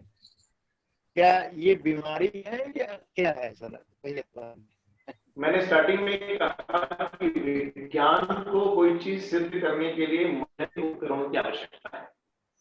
वो उस पर इसलिए विश्वास नहीं कर सकते क्योंकि उनके पास मशीनों के द्वारा उस चीज को वो देख नहीं पाते, उस चीज को एक्सेप्ट नहीं कर पाते। लेकिन आध्यात्म, जहां विज्ञान खत्म होता है वहां आध्यात्म शुरू होता है। आपके अंदर कॉन्शियसनेस है, आप जब साधना करने बैठते हैं, वाइब्रेशंस को महसूस करते हैं ना, आपके भीतर एक ऊर्जा का प्रवाह हो रहा है, आप उसे महसूस करते हैं ना, लेकिन विज्ञान उसको सिद्ध नहीं कर पाएगा क्योंकि विज्ञान उसको मशीन से प्रूव नहीं कर सकता। इसी तरह जहां विज्ञान खत्म होता है वहां आध्यात्म शुरू होता है, और इन चीजों को समझने के लिए गहरे आध्यात्मिक ज्ञान की, आध्यात्मिक ऊर्जा की आवश्यकता है, वाइब्रेशंस को समझने की आवश्यकता है। हेलो। तन्मय बोलो। हाँ भैया, सूक्ष्म शरीर के पास मतलब मेमोरी कितना होता है? मतलब उसको सारे जन्मों का पता होता?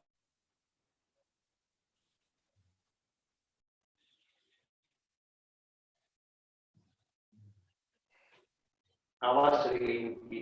और भी पूछा जब तक करना है भैया मेरा आंसर नहीं मिला। दीपक क्या था क्वेश्चन? मेरा क्वेश्चन ये था कि हम लोग को कैसे पता चलेगा कि हमारे पीछे कोई भूत प्रेत पिशाच वगैरह है? अगर है तो हम लोग क्या उससे कम्युनिकेट कर सकते हैं? हाँ ठीक है, इसमें मैं आऊंगा। और आशीष भैया कुछ पूछना चाह रहे थे आप? जय गुरुदेव भैया, मैं ये कह रहा था कि हम सब एज अ साधक और गुरुदेव की कृपा से सुरक्षित रह सकते हैं, मगर जिन पे भूत प्रेत का साया हमको ज्ञान हो जाता है, इन पर है, उनको कैसे मुक्ति दिलाई जा सकती है? इस पे मैं ये कंक्लूजन इसी पे करूंगा। एक मिनट में लैपटॉप का जरा ना पावर केबल ऑन कर लूं।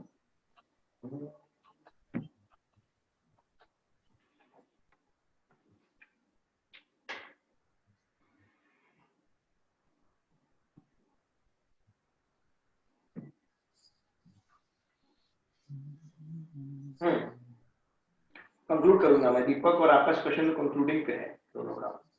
मैं वो बोलने वाला ही था, इसलिए मैं रोक के रखा हूँ। और भी क्वेश्चन अभी तक हाल फिलहाल?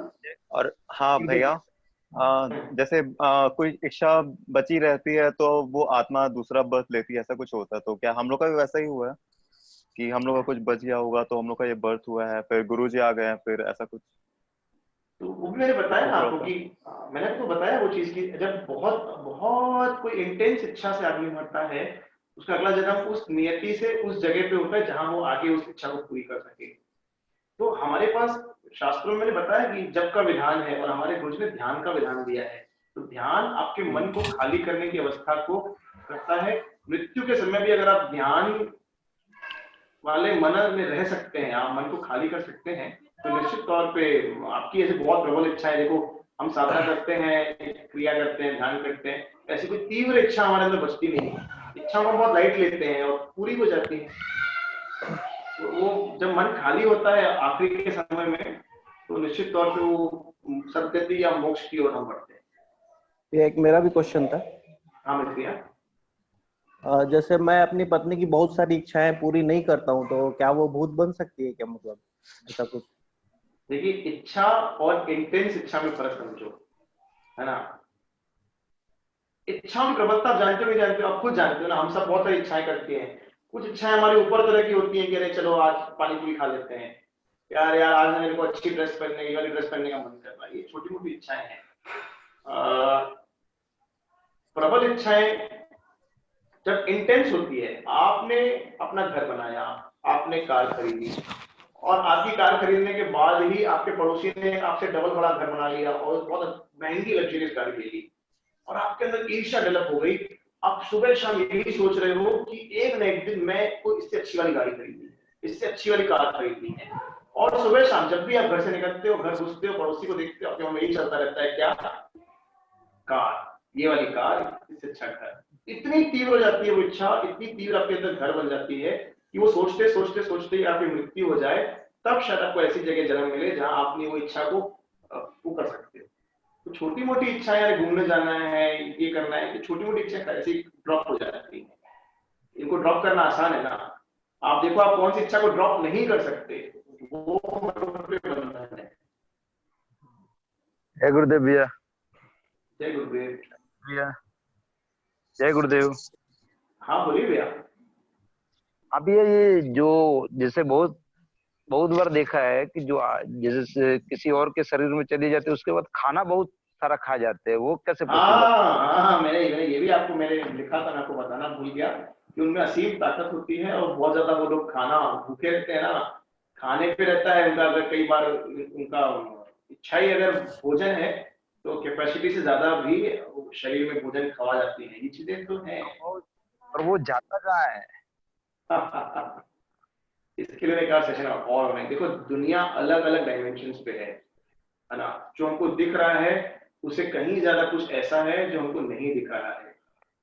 आप ऐसे ही अगर देख लो, कई बार आपने देखा होगा कि जो मोटे लोग होते हैं बहुत कम खाना खाते हैं, जो पतले होते हैं बहुत ज्यादा खाना खाते हैं। हाँ, करते हैं उनकी खुराक कम होती है, जो लोग आलसी होते हैं उनकी खुराक ज्यादा होती है। तो अलग अलग तरीके की चीजें हैं, इनको भी समझना पड़ेगा। इसका अलग विज्ञान है, इस पर कभी डिस्कशन करेंगे। और फिर प्रश्न है कि मैं कंक्लूड करूं फिर 2 प्रश्नों के साथ। विनती भैया भाभी का मैं प्रश्न अभी है। पूछूं कि फिर से मतलब फिर कभी पूछूं? आ जाओ पूछ लो, आपकी भैया अध्यक्षता मत रखो। हाँ, एक बार मैं आनंद जादूगर से इंटरेक्शन हुआ था मेरा, तो उन्होंने जैसे बोला था कि अगर आपका सेल्फ कॉन्फिडेंस बहुत स्ट्रांग है तो कोई मतलब उन्होंने कहा कि हमारी रिसर्च हुई है ब्लैक मैजिक पर भी, ये सब चीजें एग्जिस्ट होती हैं, भूत प्रेत सब एग्जिस्ट होते हैं, लेकिन अगर आपका सेल्फ कॉन्फिडेंस हाई है तो आप पर कोई कंट्रोल नहीं कर सकता। तो आप जैसे बोल रहे थे कि कुछ लोग भूत लगा देते हैं, तो अगर मेरा सेल्फ कॉन्फिडेंस स्ट्रांग है तो वो लगाने वाला भी नहीं लगेगा, ऐसा हो सकता है? एग्जैक्टली ऐसा ही है। जब देखो अब मैं अब तीनों क्वेश्चंस को मर्ज करके कंक्लूड कर रहा हूं। सबसे पहले ये याद रखो कि एक सुरक्षा कवच होता है हाँ, जिसको हमें हमेशा अपने ऊपर धारण करना होता है, नोइंगली या अननोइंगली। आपने अगर सनातन धर्म में अगर आप बहुत सारी चीजों को देखेंगे तो हर चीज के कवच बने हुए हैं। दुर्गा कवच बना हुआ है, हनुमान रक्षा कवच बना है, राम रक्षा कवच बना है, सुना है आप लोगों ने, है ना। काली कवच है और सभी भगवानों के लगभग कवच होते हैं। कवच का मतलब होता है कि अपने चारों तरफ एक प्रोटेक्शन शील्ड बनाना, जिससे कि कोई और नेगेटिव एनर्जी आपको हार्म न कर पाए, पहला। दूसरा, हम सब एक डिवाइन गुरु के अंतर्गत हैं, हम साधना कर रहे हैं, तो उनकी कृपा ही, उस डिवाइन कृपा से गुरुदेव की बात नहीं कर रहा हूं, आप जिस भी दिव्य शक्ति को मानते हो, उनकी कृपा ही आपके आसपास कवच का काम करती है। जब आपका कवच स्ट्रांग होता है, अर्थात आपका ऑरा स्ट्रांग होता है, आपका ऑरा सामने वाले के ऑरे से जो आपको अटैक कर रहा है उससे ज्यादा स्ट्रांग हो सकता है, तो क्या होता है, अगर वो आपके ऊपर एक एनर्जी लगाता भी है ना।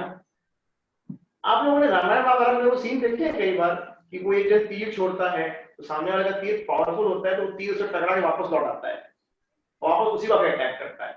तो यहाँ भी ऐसा ही है कि आपने भैया भूत तो लगा लिया किसी के पीछे, भूत आपका नौकर नहीं है, वो सिर्फ प्रेम के वश या डर के वश या किसी लालच के वश आपकी बात मान रहा है और किसी और पर अटैक कर रहा है। लेकिन वो व्यक्ति अगर प्रबल है, उसका विल पावर स्ट्रांग है, उसका ऑरा प्रबल है और एक कृपा उसका संरक्षक कर रही है, तो उसे टकरा के वापस उसी व्यक्ति को हार्म करता है जिस व्यक्ति ने उसको पीछे लगाया है। इसीलिए ये लोग जो बैकेट्रांट्रिक होते हैं ना, जो अच्छे लोग होते हैं, ये लोग भी आसानी से किसी का काम नहीं करते हैं या आसानी से हर किसी के पीछे नहीं छोड़ देते हैं। वो लोग भी सोच समझ के छोड़ते हैं कि मैं किसके पीछे छोड़ रहा हूँ, तो उनको अपनी विद्या से भी हाथ धोना पड़ता है, ऐसा बताया गया है कुछ किताबों में।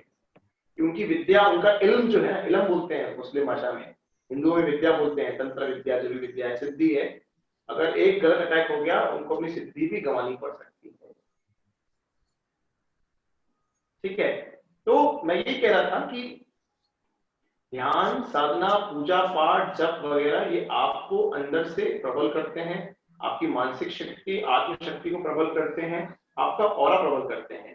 केवल एक ही मूल फॉर्मूला मैं आपको अगर दे दूं इन चीजों से बचने का, फिर हमको बचने की आवश्यकता नहीं है कि हमारे ऊपर ऑलरेडी एक कृपा है, लेकिन फिर भी अगर एक ही मूल, सबसे बड़ा मूल अगर आप ये मान लो, अपने अंतःकरण में इस बात का पक्का विश्वास कर लो कि वो ईश्वर हर घड़ी मेरे अंग संग है, मेरे गुरु की कृपा हर घड़ी मेरे अंग संग है, ये रियलाइज करना ही एक अपने आप में बहुत बड़ा रक्षा कवच का काम करता है। फिर चाहे आप पूजा पाठ कम करते होंगे, आप दूसरे कवच पढ़ते नहीं पढ़ते होंगे, लेकिन कृपा में रहना ही अपने आप में बड़ा रक्षा कवच है। तो जब आप कृपा में रहते हो तो आसानी से कोई आत्मा आपको अटैक नहीं, आसानी से क्या कर ही नहीं सकती, अटैक कर नहीं सकती। जिनको अटैक कर चुकी हैं और उनको इस क्रिया से छुड़वाना है तो उसकी बहुत सारी चीजें हैं, बहुत सारे उपाय दिए हैं, सेल्फ उपाय भी हैं, और किसी आप विशेष व्यक्ति से भी आप वो उपाय ले सकते हैं।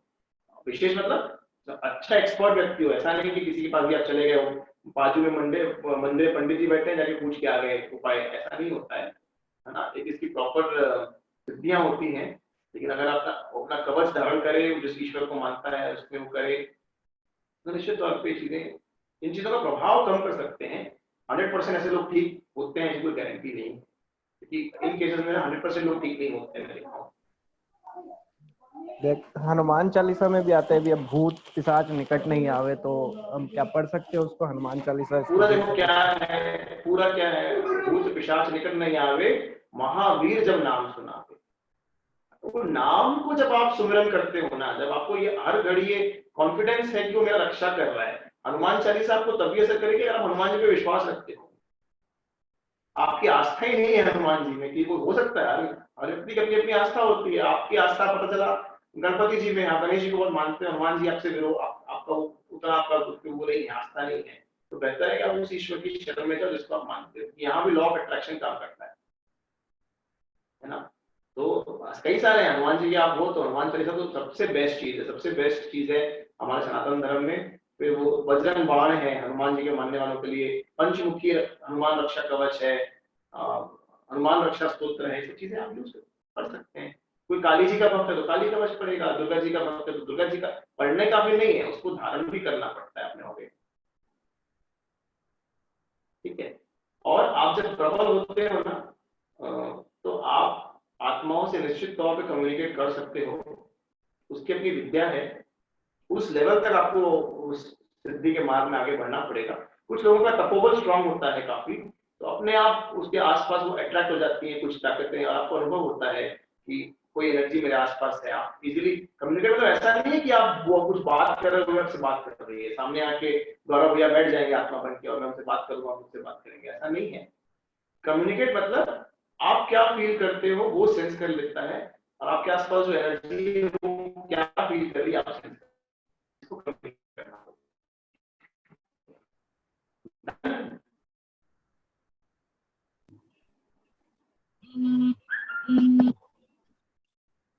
हो गया फिनिश। तो एक ही चीज, भैया एक प्रश्न। हाँ बोलिए भैया। भैया वो उस समय डिस्कनेक्ट हो गया था मैं, आप जो बता रहे थे कि एक ही चीज करना है इन सबसे बचने के लिए, और अगर कोई इसमें फंस गया है तो वो कैसे निकल सकता है, बस ये तब आप नहीं फंसे हो, पहले विश्वास रख लो, है ना। गुरु कृपा ही केवलम, जिस भी शक्ति को आप मानते हैं, गुरु शक्ति को आप मानते हैं, उसका हर घड़ी वो शक्ति मेरे अंग संग है, उनकी कृपा हर घड़ी मेरे अंग संग है। ये पक्का बोलने से नहीं होता है कि गुरु जी हमेशा मेरे साथ में है, बोलने से नहीं होता है, उसको उस इंटेंस के साथ उसको फील करना पड़ता है कि हाँ वो गुरु हमेशा मेरे अंग संग है, वो ईश्वर जिस भी डिवाइन को आप मानते हैं उनकी कृपा, उनकी शक्ति हमेशा मेरे अंग संग है। ये अपने आप में आपके ऑरे को स्ट्रॉन्ग करता है और एक प्रबल रक्षा कवच आपको बनाता है। दूसरा, जो लोग इसमें ऑलरेडी फंस चुके हैं, कमजोर मनस्थिति के लोग होंगे जो फंसे हैं, तो बहुत सारे विधि विधान बताए गए हैं हमारे शास्त्रों में, कई सारे पुराणों में। किसी योग्य व्यक्ति से आप सलाह लेकर और उसके कार्ड करने के उपाय होते हैं। मुझसे आप पर्सनली कांटेक्ट कर लीजिएगा, बताऊंगा मैं आपको कौन ऐसा है, क्या ठीक करना है उसका। बोलो। भैया मुझे एक क्वेश्चन था। हाँ देखिए भाभी, दीदी बोलिए। भैया ऐसा है कि जैसे हम कहीं पे हैं तो किसी को एक एहसास होता है कोई है, आत्मा है, चाहे कोई भी चीज है, और एक को दिखाई देती है और एक को बिल्कुल फील ही नहीं होता है। 3 आदमी एक जगह रहते हैं लेकिन पता ही नहीं चलता है, ऐसा कैसे भैया? आपका सूक्ष्म शरीर भी रिसेप्टिव मोड पे होना चाहिए ना, है ना। आप ध्यान करते हो, आपको वाइब्रेशन का एहसास होता है। आपने किसी को कोर्स करा लिया, उसको एकदम से वाइब्रेशन का असर नहीं हो रहा है, क्योंकि आपकी चेतना कितनी विकसित है। एनर्जी को जानती है ना। आपके अंदर की एनर्जी आप कितनी अपलिफ्टेड है, कितनी प्रबल है, तो वो उस चीज को सेंस कर लेती है। सेंसर मोड पे होना चाहिए ना। कोई एक व्यक्ति को ये सेंसिटिविटी ही नहीं है, संवेदनशीलता ही नहीं है, उसे इन ऊर्जाओं के बारे में पता ही नहीं है, या उसकी ऊर्जा उतनी अपलिफ्टेड नहीं है कि वो उन चीजों को सेंस कर पाए, है ना। ऐसे आज अगर मैं अपनी बात करता हूँ, आज आपके सबके सामने ये अगर इस बात टॉपिक पे बात करने बैठा हूँ, तो ऐसा नहीं कि मैं सब कुछ जानता हूँ, मैं सब कुछ सेंस कर लिया हूँ। हम कुछ चीजों को सेंस करते हैं, कुछ चीजों के लिए हमें अपने हायर लोगों के पास जाना पड़ता है सेंस करवाने के लिए कि भैया देखो क्या है ना। तो उस पर नहीं फंसो। आपको अगर फील होता है तो बहुत अच्छी बात है।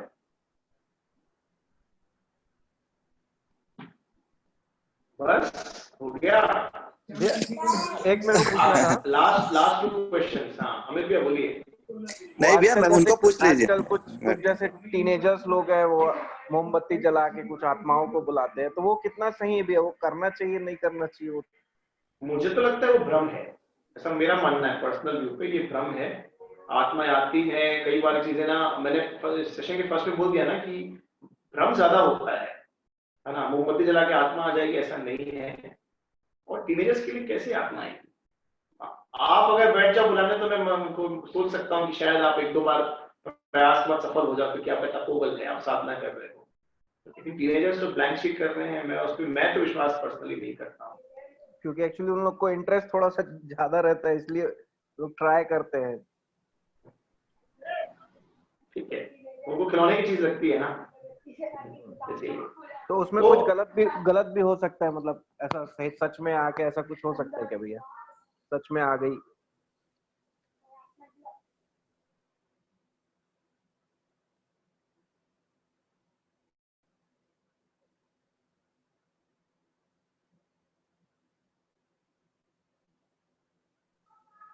आवाज नहीं आ रही है। हाँ भैया, मैं कह रहा था कि उनको ये करने से रोकिए, क्योंकि कई बार अच्छी शक्तियां, प्रेत शक्तियां आए ना आए, लेकिन बहुत सारी निकृष्ट नीच प्रेत शक्तियां भी होती हैं। तो संभावना हो सकती है कि वो बहुत एकदम ज्यादा नीच कैटेगरी की जो आत्माएं होती है ना, प्रेत आत्माएं, वो उससे जरूर अट्रैक्ट हो जाए, क्योंकि उनको अपना काम सिद्ध करना होता है। तो उससे फिर उस चीज से निकलना बड़ा मुश्किल काम है। अलका माँ बताती हैं एक कहानी।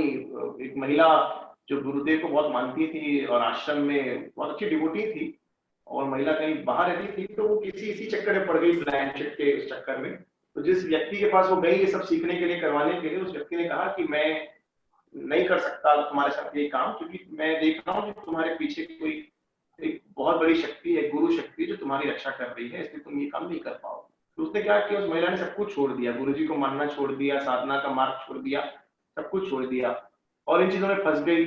2 साल बाद पुनः उसे अपनी गलती का एहसास हुआ, और वो आश्रम में आई गुरुदेव के पास। तो गुरुदेव ही बता रहे थे ये चीज कि मैं उस महिला को देख के हैरान हो गया कि पहले वो क्या थी और इन 2 सालों में क्या से क्या हो गई। कितना पतन हो सकता है हमारी चेतना का।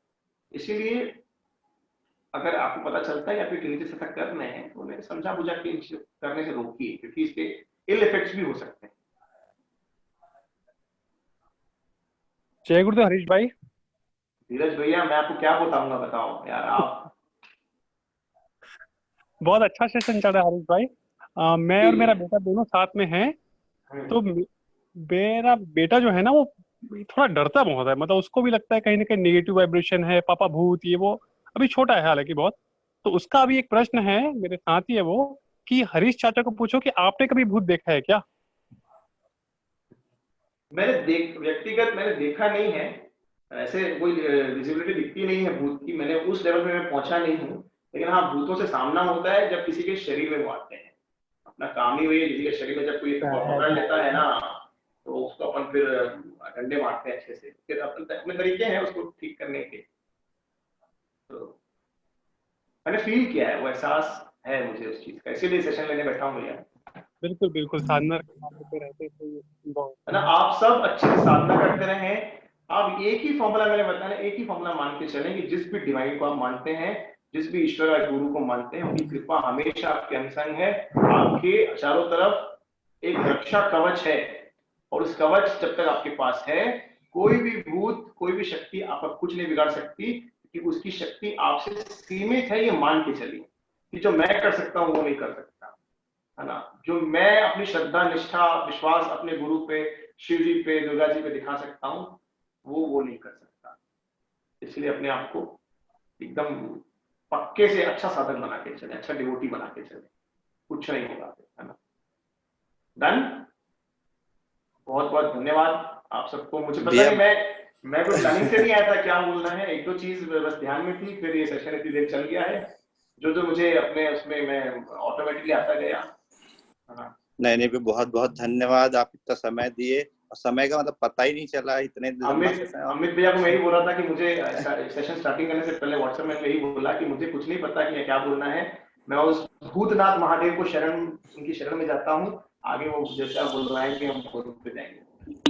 थैंक यू सो मच भैया, एज अ साधक also it was so uplifting and काफी चीजें, और ये नॉलेज अगर जब हो तो काफी लोग सोसाइटल टेंडेंसीज से बाहर आ सकते हैं, बिकॉज बिना ज्ञान के अपनी लाइफ खत्म कर देते हैं। तो आप भी ऐसे आसपास ऐसे लोगों को आप आइडेंटिफाई कर सकते हैं, जब आप किसी को देखें कि वो कमजोर मनस्थिति का है और वो अपने स्वभाव विपरीत चल रहा है, यानी वो कुछ ऐसा कर रहा है जो वो पहले कभी नहीं करता था, अचानक से करना शुरू कर दिया है, जिसके कारण उसकी फैमिली टॉलरेट कर रही है, उसकी लाइफ टॉलरेट कर रही है। ऐसे व्यक्ति को आइडेंटिफाई करने के लिए, फिर उस चीज को चेक करने के लिए भी एक पैरामीटर्स हैं जी। आपको लगता है आप परेशान है, वो ठीक करना चाहते हैं, तो आप किसी भी योग्य व्यक्ति जिनको आप समझते हो या मुझसे आप ऐसा कांटेक्ट करो, फिर उनको चेक भी किया जा सकता है कि वाकई में है कि नहीं। श्योर भैया, thank you so much for this session भैया। जय गुरुदेव। उम्मीद है आपको भी, और उम्मीद है सबको अपने सवालों के जवाब मिल गए होंगे, और ये सेशन तो चलता ही रहेगा लंबा। देखो सेशन मैं पहली बार जूम पे सेशन ले रहा हूँ, वो भी ऐसे भूतों की बातें कर रहा हूँ, तो जैसा भी आप लोगों को लगा हो ना, अपना फीडबैक उस ग्रुप में जरूर लिखें, है ना। दूसरों को, मुझे तो अच्छा लगेगा ही, और दूसरों को भी अच्छा लगता है जो नहीं अटेंड कर पाए कि हाँ भाई इतना सेशन था, जैसा भी था अच्छा था, जैसा बुरा भी था, do write your feedback in that group. Oh thank you बेटू। पार्थ, जिसका नाम ही पार्थ हो, तो फिर कृष्ण तो हमेशा आंसर रहेंगे ना उसके। उम्मीद है हरीश भैया से फिर इसी टॉपिक पे या नए टॉपिक पे फिर से एक बार मीटिंग होगी, या इसी टाइप की चर्चा होगी। आप लोग टॉपिक डिस्कस कर सकते हो, मैंने तो किसी न किसी सीनियर टीचर को हम जरूर इस पे इन्वॉल्व करेंगे। मेरे और वाला कर्म बंधन वाला जो भैया लेते हैं ना, अश्विनी ने अभी सेशन लिया कुछ दिन पहले ही, 4-5 दिन पहले सेशन लिया, वो तो ऑलरेडी ले चुके। उस टाइम मैं हॉस्पिटल में था, सॉरी। Okay fine. दीपक ठीक हो तुम? हाँ भी वही ऑपरेशन हुआ, भी रॉड निकल गया पैर का। ओह वाह, ठीक है, चलो ये भी एक प्रोग्रेस है। ठीक है, सभी को धन्यवाद। चलिए बहुत बहुत धन्यवाद भैया, शुभ रात्रि, आराम से सोएं, डर को मन से निकाल कर सोएं, है ना। वो ईश्वर हमेशा मेरे अंसंग है, ये मान के चले, हमारा कुछ भी नहीं हो सकता। वो भूत को भी फिर अपने आप अपने कंट्रोल में नचा सकते हो, कोई आ भी गया, चाहे वो भी आपके दर्शन करने को तरस रहे हो, भूत लोग भी, है ना। ठीक है, जय गुरुदेव। ओके, जय गुरु, बाय बाय। अरे ग्रुप पे लिखना, ग्रुप में, चैट पे मत लिखो, ग्रुप पे लिखना भैया सब लोग, ठीक है। जय गुरुदेव।